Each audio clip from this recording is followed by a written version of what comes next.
Me and my wife was married under a large bell, covered with simplex and poison oak. And I was so rattled that when the minister asked me my name, I said, "Not guilty, Your Honor." But the one I felt sorry for was my wife's mother. During the entire ceremony, tears rolled down her face. Hay fever's a terrible thing.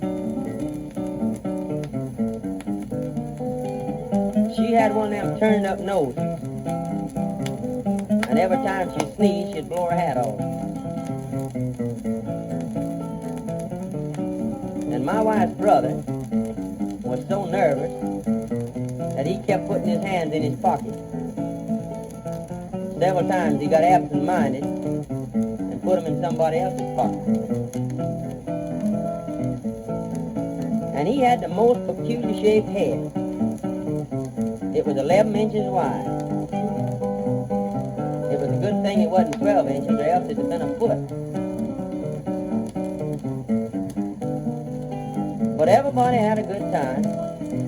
The guests arrived in taxicabs and left in patrol wagons. The only one that got in without an invitation was a Swede named Magnus. I think he must have been a janitor, because he said he'd come to clean out the place. But he forgot to bring his implements, so he used me for a mop instead. All my wife's relations were there too, and a lot of my friends. Or at least I thought they were my friends. Although when the clergyman asked, "Is there any reason why this wedding should not take place?"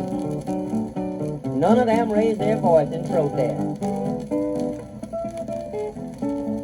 My wife got married in a gorgeous silk dress, as white as her character, a sort of light cream shade, trimmed with chop suey stains.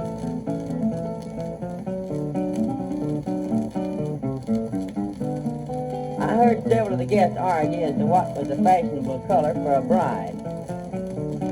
Of course, taste differs, but I prefer a white one. Among the wedding presents we received were 100 silver spoons. 3 were marked sterling and 97 pulls. After the clergyman had pronounced our doom, I asked him how much I owed him. And he said, "Pay me whatever you think it's worth." Well, sir, he was the only man I ever saw who was willing to work for nothing.